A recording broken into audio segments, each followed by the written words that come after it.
when David gets in here, whatever, so why don't we We start? won't introduce him. Right, yeah, you're right. Why don't we start with you then? Okay, I'm still Rosemary Edgehill. I'm primarily a fantasy writer.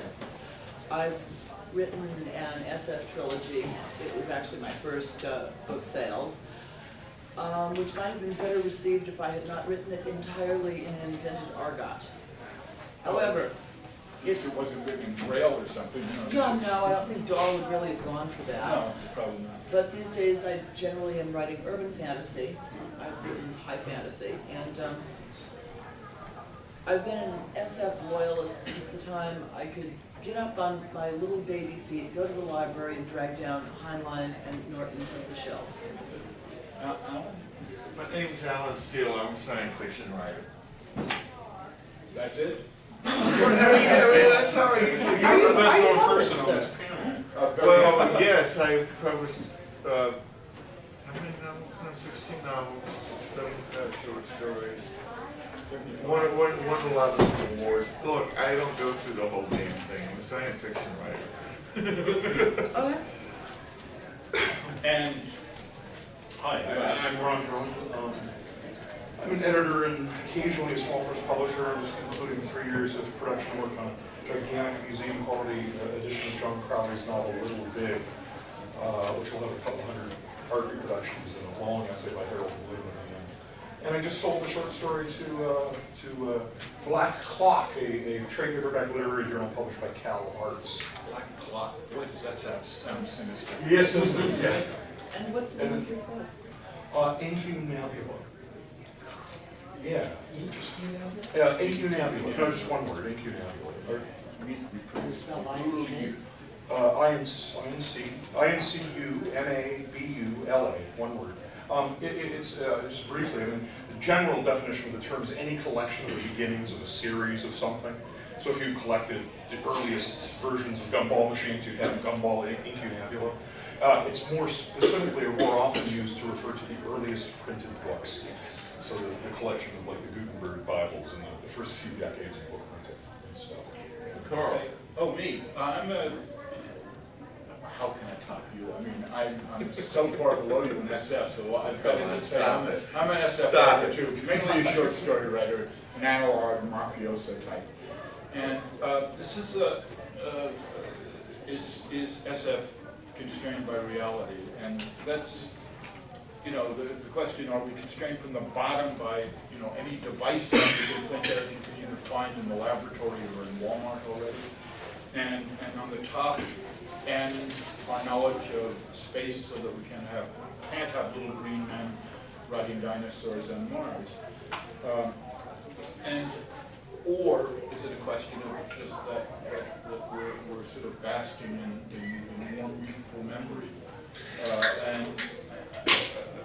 Well, the title of the program is, I mean, I'm gonna be really strict on this one, because I think it's actually, I mean, it isn't, the title of, you know, the panel isn't SF constrained by reality. It's actually more blunt than that. It's SF like imagination. Well, it's both. It says that both. Yeah, okay. Both in the description. And okay, why don't you address it first? What do you think? Okay, well, okay, since I was the one who raised it. Yeah. I think, well, yes and no. I think that historically, no, science fiction doesn't lack imagination. I think that you study, I'm constantly surprised. I read a lot more old SF and classic SF, and not always the same, than most people do.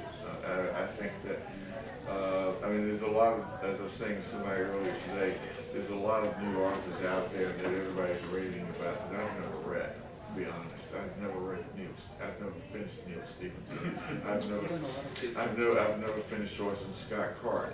There's a number of people. It's only written one book anyway. Well, that's true. Yeah. But I've read quite a number of people who are, you know, unfortunately, I think, but now forgotten, like Henry Cutton, and who else is somebody lately? Hal Clement. Hal is God. and a lot of others. And I'm always astonished by the ideas that came out during the time and the concepts and in fact just how far back some basic concepts of science fiction go. The things that seem new today were actually invented in the 1920s, and I find this astonishing. On the other hand, I'm afraid to say that I do think that in the last 10, 15 years, there has been not a constraint, but I think that a lot of SF coming out does lack imagination. It has become that we've treated quite a bit. I find it astonishing that the Interstellar novel seems to have really fallen out of popularity. I find that at a time when we're discovering more about the universe than we ever knew before. And you know, we're living in a time in the last decade or so where NASA and the ESA, European Space Agency, are finding out more about not only our own solar system, but about extrasolar planets than anybody ever dreamed. The universe is a weirder place than science fiction ever thought it was going to be. And you look at science fiction, and by and large, it's Star Wars warmed over and over again. It's the Galactic Trade Federation versus the Gonzo Empire. And how there's, and oh my God, what will happen if somebody gets the Beelzebub device and learns how to blow up another planet? Well, yeah, but Your thoughts on this? I was talking to Joe Galoo shortly before this began, and I was starting to say, yeah, I think science fiction lacks imagination, and he interrupted me to say, science fiction has too much imagination. And I think we're both right on a certain level. Like you're mentioning the Interstellar novel, and in a sense, I think there's too many Interstellar novels. I want more solar system novels.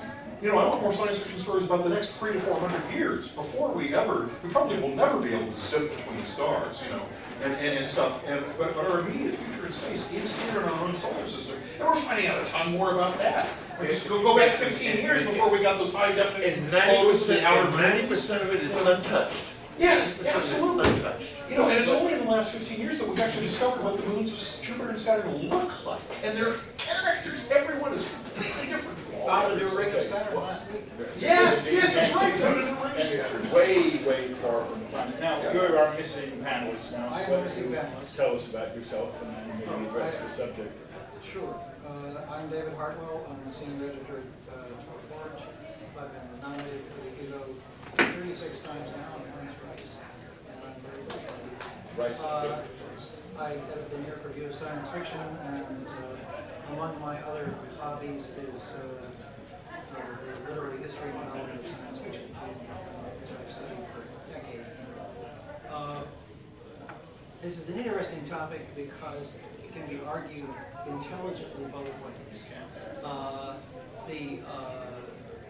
What I choose to do is say there isn't enough of certain kinds of imagination in science fiction now. And those kinds of imagination are in the small ideas embedded in the sentence structure that were the hallmark of Golden Age science fiction. I'm talking about the door dilator. Right. Right. I'm talking about the quote crazy ideas that were just they were not the center of the story or the center of concern, but they gave an enormous texture to imaginative texture to science fiction. You knew you were really somewhere else because of these details. And even though you would still find lack of imagination in things like everybody would go out for a smoke. But you'd also find in the same next sentence in the Heinlein story. Sure, yes. However, that pales into, that kind of thing pales into insignificance next to the immense flow of these little tiny ideas. If you want to go find out, you know, what I really mean, I wrote a chapter essay on this in Age of Wonders, the book I did. I took a John Barley story, a family in Kansas, and I went through it, the first 3 pages, line by line. And there was a new idea in every line. Right. Okay? That's why John Barley knocked everybody out. Yeah. Not because his central ideas were so good, although many of them were, but because he was able to give you that incredible fire hose spray of ideas coming at you sentence by I sentence. wonder if we can bring you in and have your thoughts on the question. I think that what SF Excuse Black, me, could people talk just a tiny bit louder? Okay, Thank we'll you. try. Appreciate it. Okay. I think that what SF lacks profoundly these days, across the board, is a sense of wonder. You may be down with the science and be able to write a perfectly lovely book full of hard science and hard characters that I can't understand. You may be able to come up with a extrapolation of current science and produce a spiffy, joyride of a story. But nobody looks at the stuff they're writing, the worlds they're creating, and says, hey, isn't this cool, man? Is this the age of cynicism maybe doing something to this, or are there other reasons? I do, I think that actually, yeah, I think you just hit on something right there, but let me go back and actually touch on something that she just said. I think that one of the great drawbacks of current SF right now is that too much of it is being written for an inside audience. It's being written for science fiction fans. Now, I know I've always said, and when I say this at an SF convention, I'm dangerously close to heresy and having rotten fruits thrown at me from the leg. But here it is. The thing is that if you take a look at the classics of the field, the stuff that's remained in print over and over again, year after year after year, decade after decade after decade, you see something in common with all of these books, whether it be, Rendezvous with Rama, or Stranger in a Strange Land, or iRobot, or any of these things, is that they can be read by, you can come into them without having read any science fiction before. You can come into them cold and read them and enjoy them a great deal. However much I enjoy some of the writers in the field, Alistair Reynolds, Charles Stross, some of the people who are the big name practitioners, unless you've read a lot of science fiction before that, you can't read them. You cannot read them.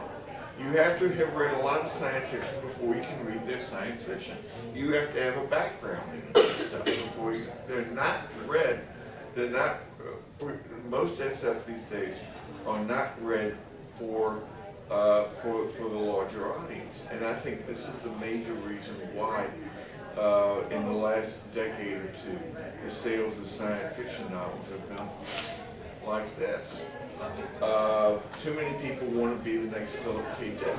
It's really, I think that too many people want to write Philip K. Dick style SF stories, and not enough people want to write Arthur C. Clarke. And with the great SF, they could take mind-bending concepts, and like Heinlein did, like Varley has done, and so forth, and put them in there in that way that anybody can read them. But there's also, and I think that also we're as you say, we're in a cynical age, and I think that also the darker shit, the darker subjects have predominated over the last couple of decades.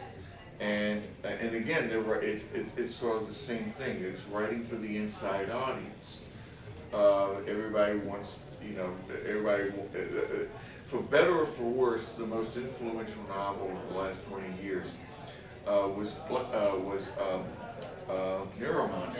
Neuromancer, and along with the most influential SF movie up until about 10 years or so ago was Blade Runner.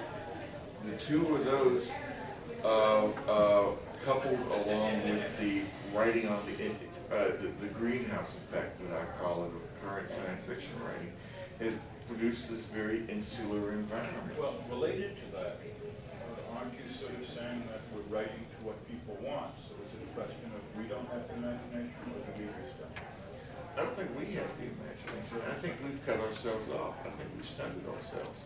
Well, I'm wondering about the extent to which science fiction television and film impoverishes the written version of it. I mean, one of the things about virtually all space-based movies and TV shows is that, with only a single major exception, 2001, all of them have artificial gravity on their spaceships, and something that's fairly unbelievable, and if it's ever invented, it'll be like way, way farther down the line, and so on. And so because of production costs, I mean, it's so hard to portray being in zero gravity believably. And I mean, 2001 did it, but they worked like hell, and it took them 3 years to make the movie. But a good example, of how difficult it is Moon, this recent, basically a very good, it's got some deep flaws, but a very good science fiction movie made by David Bowie's son. That came out a few months ago. But Moon did a terrible job of portraying lunar gravity. They just shot it in ordinary. There's a ping pong game in the middle of the movie, which wouldn't work at all in lunar gravity the way they've got it. The table would have to be 4 times bigger, and I'd sort of like to constrain this to not talk much about film. Okay, but Sure, the issue is strong enough in books. So that Yeah, I have 3 or 4 comments to make before we get past this previous discussion. One, it is fashionable among grown-up mainstream writers to be downbeat. Okay? And starting in the 1970s, it became fashionable among the more ambitious science fiction writers to assume the mantle of downbeat. Right. Because they knew, and I think it's true, they knew that the best of them were writing just as well as mainstream writers who were fashionable. Oh, even better. But they weren't being recognized unless they were downbeat. Because they were not Yeah. internalizing literary assumptions. But the thing- Mainstream, but science fiction has never been a literature of despair. Right. It shouldn't be. Well, it is, there's I was gonna say, I mean, there is there are dystopian there's a dystopian part of science fiction, but it's not the same thing as this kind Right. of, There's always the implication we are it's going to going be down. fixed. Yeah, right. There's Brave New World or 1984 is not the same thing as the falling astronaut, where, you can't get an erection, and it thinks a lot about that. It's like, But the thing is that the literary mainstream, the literary mainstream, contemporary literature, academic literature, and so forth, with very few exceptions, and you could count those exceptions on one hand and have fingers left over, has never paid much attention to SF, and they never will pay attention to SF. The only people who have the right when the exceptions have been the writers who perhaps have started in the genre and then quickly left it behind, or disavowed it from the beginning. I mean, Margaret Atwood, for instance, is clearly writing SF. Margaret Atwood again and again denies the obvious fact that she's writing this is a SF. tangential issue based on marketing. But David, you wanted to put another. I will continue the tangent Okay. for 2 sentences. Okay, The right. funniest book review I have read in the last couple of months is Ursula K. Le Guin's review of Margaret Atwood's new science fiction novel, in which she quotes, Margaret Atwood is saying that science fiction is about talking cabbages, and she doesn't write science fiction. Le Guin meditates for a while on it. I wonder what the difference is between squid, why she's changed from squids to talking cabbages. Because, has she used up that image for science fiction? She planning a book about talking squids. Well, because enough people got a hold of it and ran it around there, and Well, now she's just replaced it with talking vegetables. Anyway, I wonder how much this might also be related to the aging of both the writing and the reading public as far as this stuff goes. I mean, when I was a kid, you guys would have been kids. I mean, science fiction conventions I've been to. And I'm wondering if now you're reading, Okay. I don't know. Okay, there's another point that I want to make, which okay. is, You can do that. In part an attack on Alan's point, and in part referring to it. And that is that in fact, science fiction to exist at all has to have a level of literal meaning that mainstream literature does not have. It In has to. what sense? She turned If on you're- the left side, or, Yeah, well, yeah, this is, if you are on Mars, you may or may not be on a metaphor for the human condition. You're definitely on Mars in a science fiction novel. In a mainstream novel, you may be on only the metaphor for the human condition, where there is Earth-like gravity and, atmosphere and. Well, right now, the science that we have, And this hurts the ability of actually quite sophisticated mainstream readers to pick up and read a good science fiction novel. well, the science that we have now is pretty advanced. I mean, there's a lot of snazzy stuff going on in science. And so the question is, when you're getting to speculative science now, is it too hard? it's hard. Oh, well, Greg Egan's hard. Greg Egan is real speculative science, and Greg Egan's hard to read sometimes. Even if you've been reading it for a very long Yeah. time. And is that a put off to the Now, general there, readership? of course it's a put off to the general readership, and we don't think that Greg Egan is going to suddenly become a competition for Michael Chabon, okay? Because, the same readers can't read it. What I want to see is the speculative sociology married to speculative hard science. And you're not just getting a toaster that talks, say, in your early 21st century kitchen. You have a toaster that talks in a 21st century kitchen, or a 22nd century kitchen even, which is driven by extrapolated market forces and is serving an extrapolated society. What does that toaster imply about everything around it?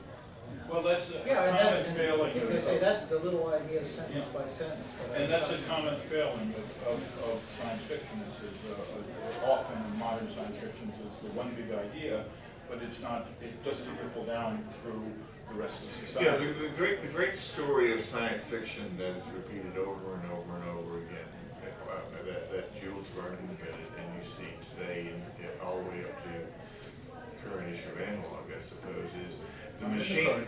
Okay, maybe Rutgers is the machine that changed the world. And the machine that changed the world is somebody invents the machine, the gizmo of some sort, and the gizmo gets around and everybody uses it and it changes the world, for better or for worse. That's the machine that changed the world. But in actuality, when you take a look in real life, there's only been about like a half dozen or so examples of that. I mean, these are very obvious examples: the automobile, the computer, the talking toaster, the television, and so forth. The But remote control. But most of the time, the machine that changed the world is something that falls into the background so easily that nobody notices it anymore, and you'd have to think hard to remember a time when it wasn't around. This pen.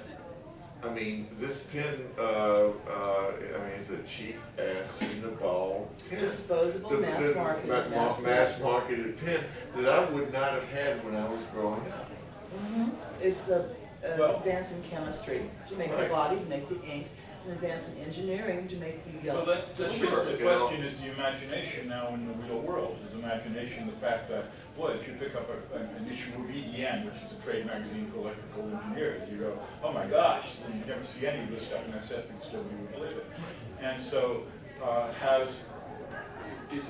are we being lost in the future that is backward to the current present? The imagination that's going on in the laboratory is amazing now. There's amazing stuff. And how do we But these things are not being touched. This is what I was trying to say at the beginning of this. This stuff is not being touched upon. Why? I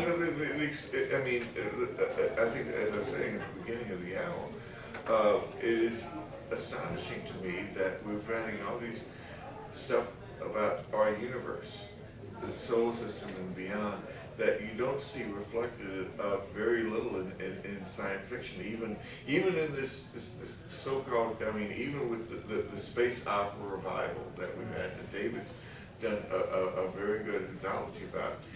When you read this work, you seldom see the universe itself, as we now know it, being treated, being examined. Well, yeah, but Stan Schmidt, you know, I had an analog says, look, if you can get the science fiction out of the story and it's still a story, then it's not science fiction.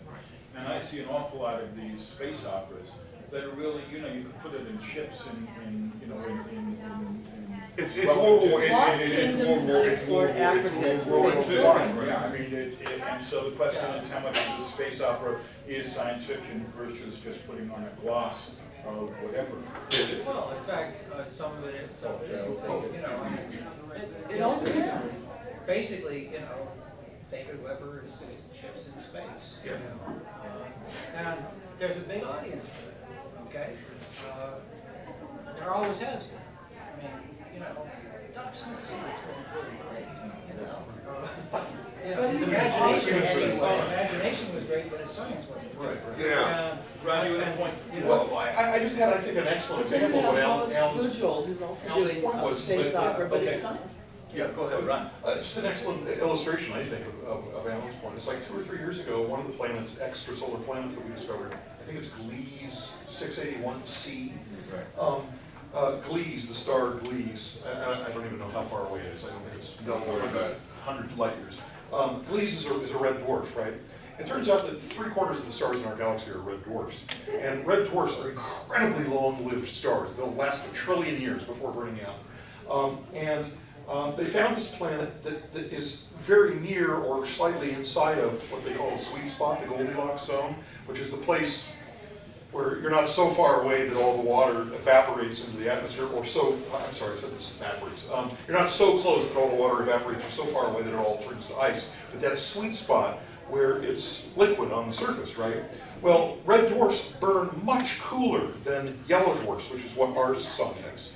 And so much cooler that the sweet spot is much closer to the star. And so Gliese 681c, 381c, anyway, this planet is right in that sweet spot. And so that if everything else is nominal, there could be oceans on the surface of this planet, and the sun in the sky would fill like half the sky. You don't have to go that. You don't have to go that far. If you take Phobos, Mars. You know, Well, no, but just let me just finish the picture, which is just simply that, sure, everybody's had, you know, suns with red dwarfs and so on, but never, you know, when I learned the full details, I was just astounded, because I'd never seen that represented in a space science fiction novel. Oh, yeah, but let me just interrupt here. I mean, again, just get back to home Phobos. Even something simple. You stand on Phobos, Mars fills half the sky. It's 3,000 miles or less to the ground. If you throw a baseball from Phobos, you can throw it to Mars, it will get to Mars. And you know, there are phenomenal things even in our solar system. I don't see the imagination of We're finding out that, we're finding everything from hints of perhaps habitable planets in orbit around neutron stars. That would, this is in Scientific American. We're finding hints. But this in itself isn't imaginary. We're finding hints of super Earths.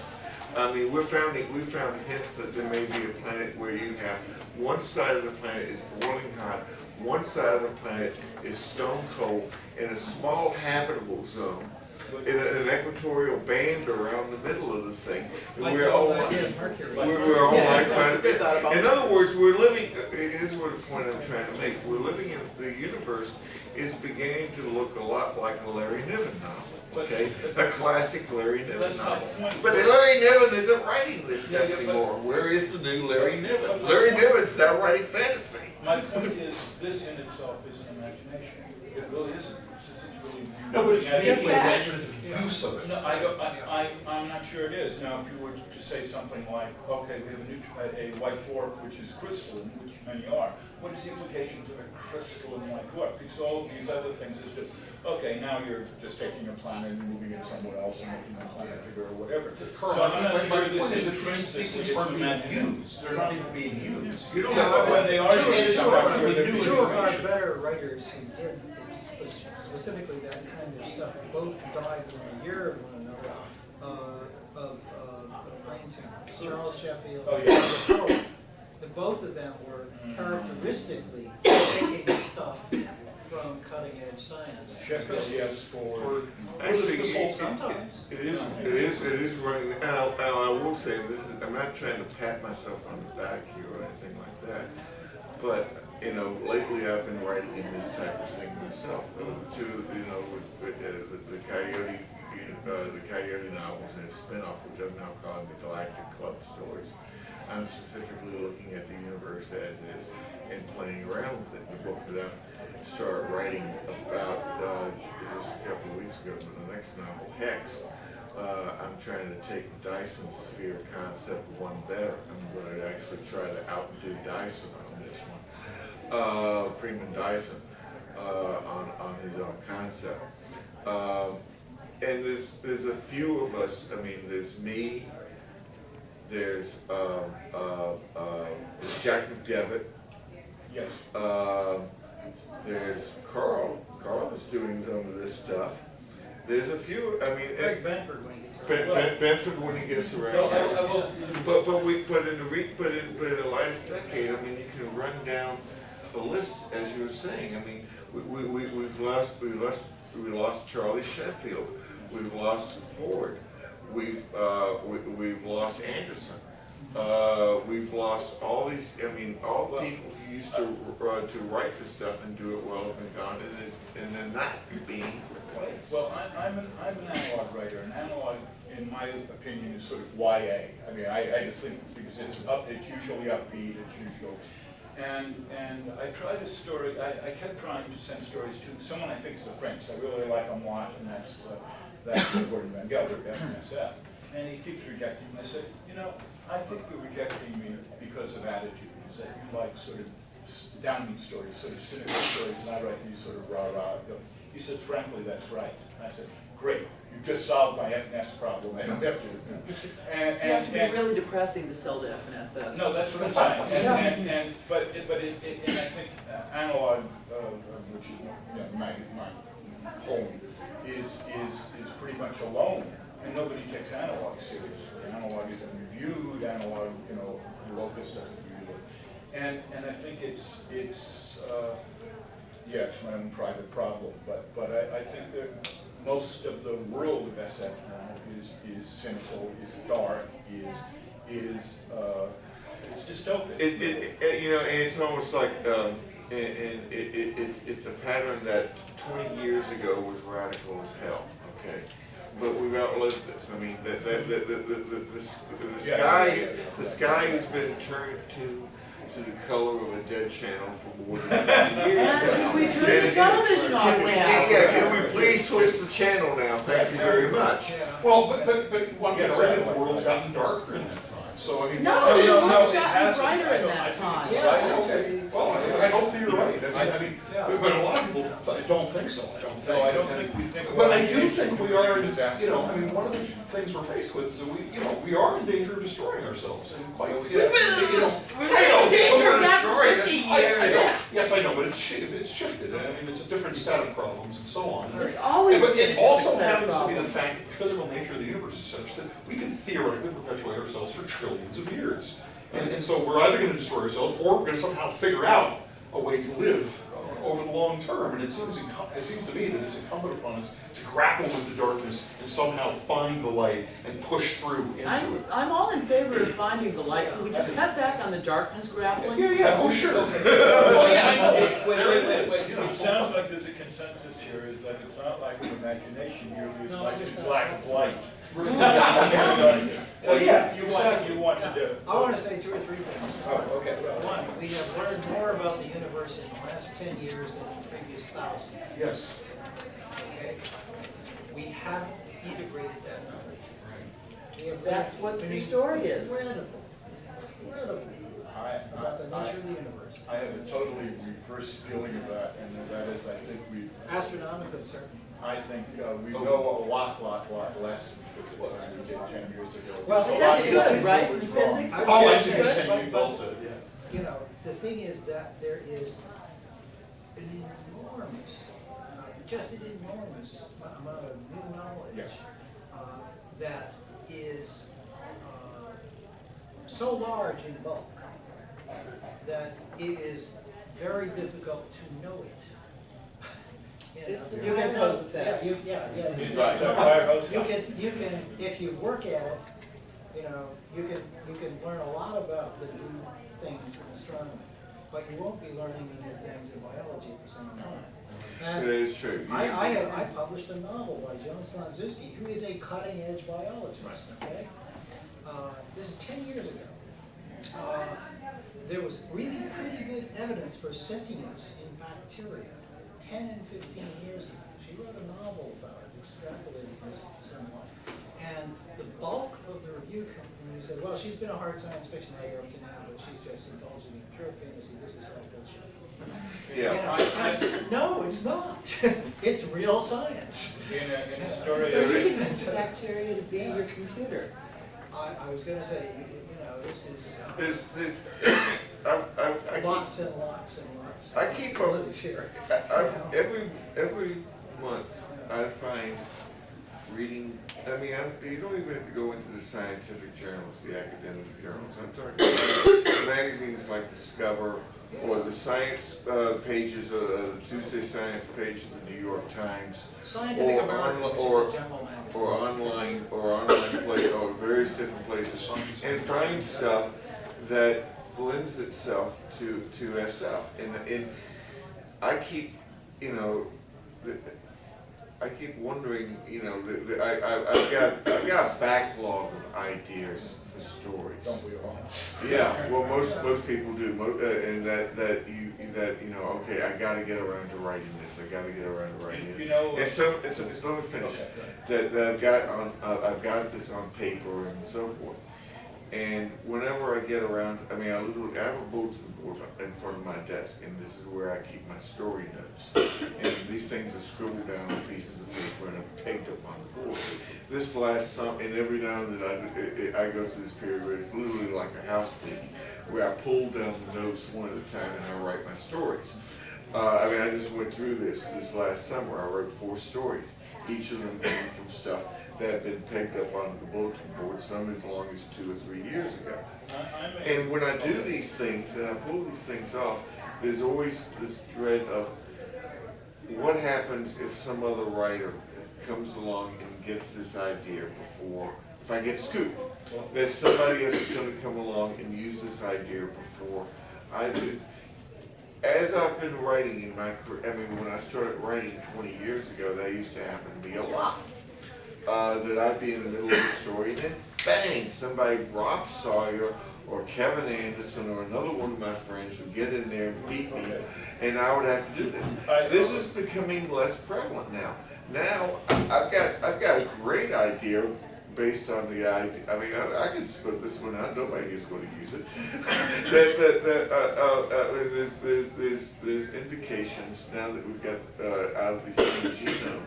Now with mapped genome, there is a possibility that some of the strands in the human genome may be extraterrestrial in origin.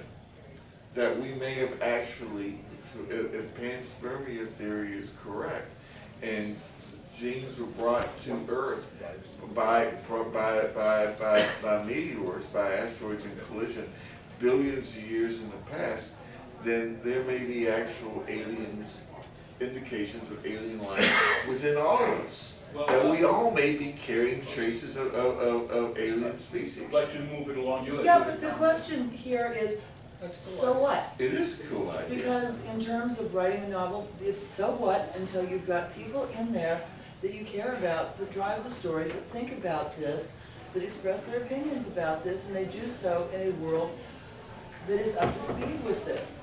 Science fiction has this massive failure of nerve. It doesn't want to confront these ideas And when it does, it wants to write deadly dull laundry lists about them because it doesn't want to create the people who are in the society who are interacting with the idea. You're arguing strongly for sociological and psychological. Driven with a strong basis of hard Which is science. fine, sure. Because why not? Why not indeed? I'm also arguing for characters.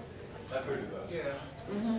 By the way, I'm a theoretical physicist, and I remember working on a story that did get published in Asimov's, and I was writing the story, and I was trying to find the scientific justification for something. In the middle of it, I went, oh my gosh, I could write a paper on this, phoned a colleague, and we talked about it. I wrote it into the story anyway, and at some point, we haven't done this yet, we're going to cite the Asimov story as a, as a footnote. But I find personally that I can write with more imagination in fields that are not mine. In other words, I find that I'm constrained when I'm writing Because physics. you've got the screen on the fire hose in those other fields. And I don't know what it is, but you're not being deluged by knowing everything about the field. You can grade the elements that are strongest into your story spine. it could, it's possible. We are closing in. I wonder, let's open it up. Is there a hand? Yeah, please.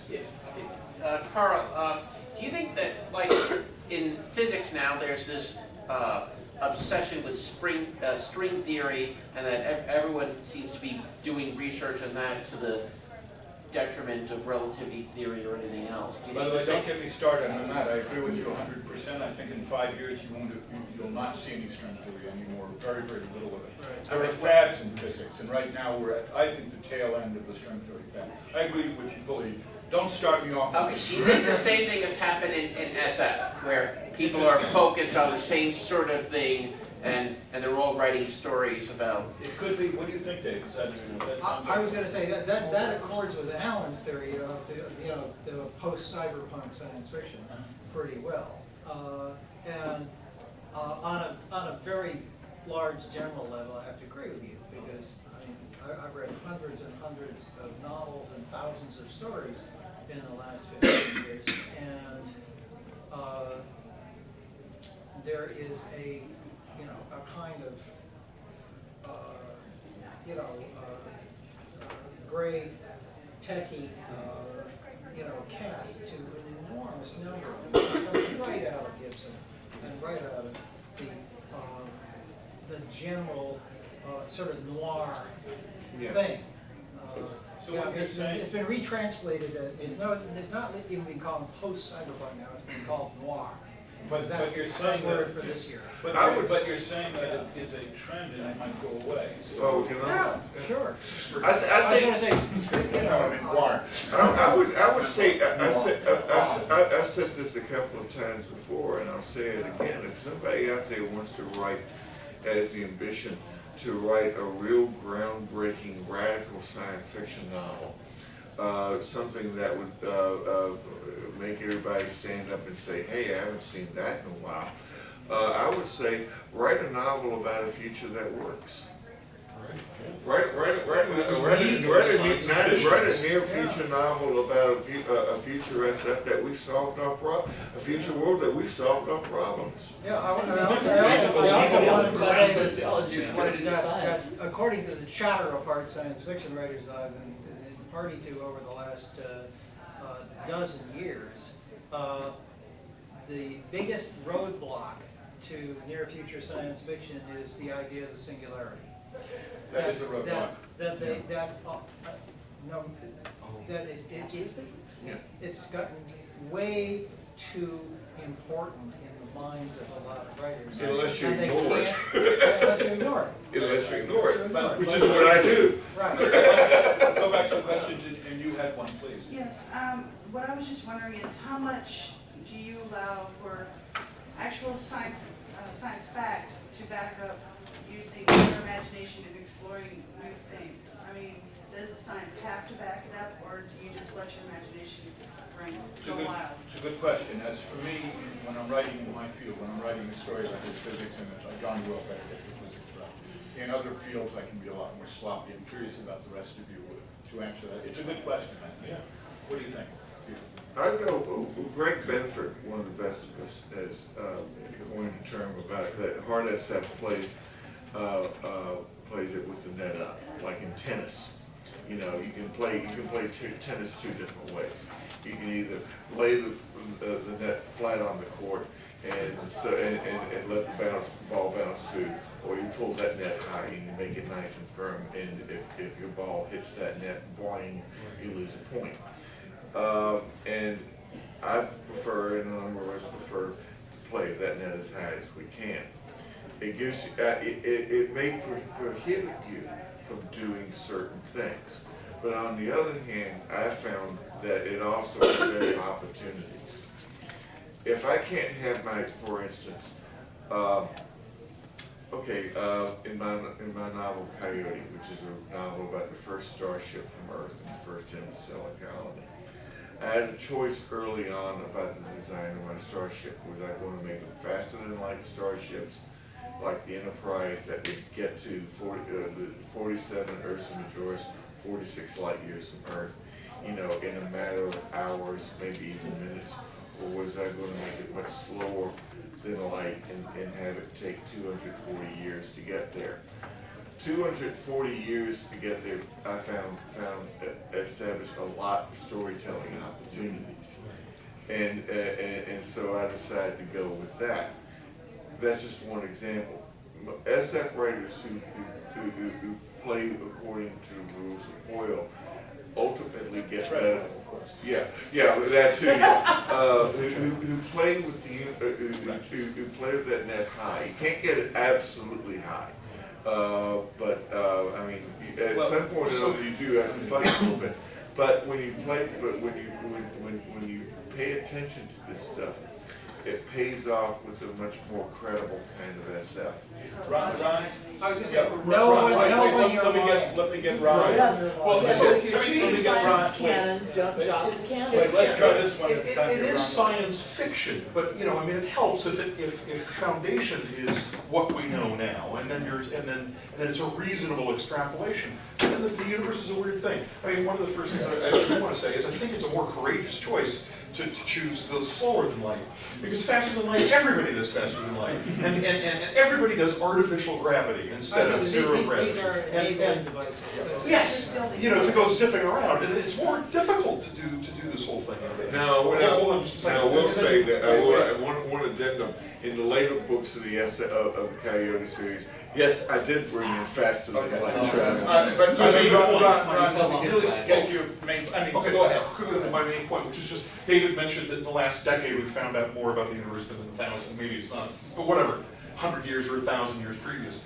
The main transition point was in 1998 when we discovered that rather than the universe slowing down in its expansion to where it might eventually stop and start collapsing again, we discovered that in fact the universe is speeding up in its expansion and there's no sign that it will ever stop. And that is the Great Division Point, 1998. What's that? Oh, okay. Okay, well maybe that's refreshing to know. But let me finish, which is that if somebody in 1995 had written a story in which they speculated that there was a sudden observational discovery that the universe is actually accelerating in its expansion, everybody would have said, "Oh, that's bullshit. That's complete fantasy." Anyone would have noticed. By the way, there's something in physics that's jokingly called Murray-Gell-Mann's law, or Gell-Mann's law, and it turned out to be sufficiently useful in physics. It's sometimes called the Gell-Mann white law after the one in computation, and that is, if it is not forbidden by physics, absolutely forbidden by physics, it's got to happen. And so that's a very useful device for creating new time. I think there was another question here, and it looks like this. Do you still want to make your comment? Do you still want to make your comment at the end? No. Okay. I guess you could. Okay. Since I think we're getting settled. Oh no, we still have 4 minutes here. 4 minutes? Okay, so does anyone want you? How about summarizing your thoughts, if you'd like to? If science fiction does not get back its sense of wonder and stop mooning around in an emo way over its dead cat, it's going to die. Okay, that's pretty strong. Okay, please, and Alan. That's actually a pretty good statement, yeah. I'm going to go with that one too. I would say that science fiction writers have got to stop being afraid to write science fiction. That's a I good mean, point. honestly, it really is. I mean, SF writers, too many SF writers are trying to do two things at once. They're trying to write science fiction, but they're also trying to satisfy the New York Times, or they're trying to make sure they don't get laughed out of whatever college that they're teaching for, whatever. If you're going to write science fiction, write bloody science fiction. David, final words? I have no final summary. I like what we've said. I like the disagreements as well as the agreements. I think that this should be part of the ongoing discourse. There should be panels like this a lot. And that if this became more central to the discourse, we would have a lot more good science fiction real quick. Well said. And Ron, what? You're right. Rosemary, I largely agree with Rosemary, but I guess I would say, it's okay, because we have lots of doom and gloom to deal with. So what I would say is less stories that end or conclude with doom and gloom, and more stories that maybe begin with it, but arrive at something positive. Yes, it exists, it's the problem, we solve it, that's Yes. what we do. Yeah, or the possibility of solutions. Well, I'd like to thank the panelists very much for very stimulating.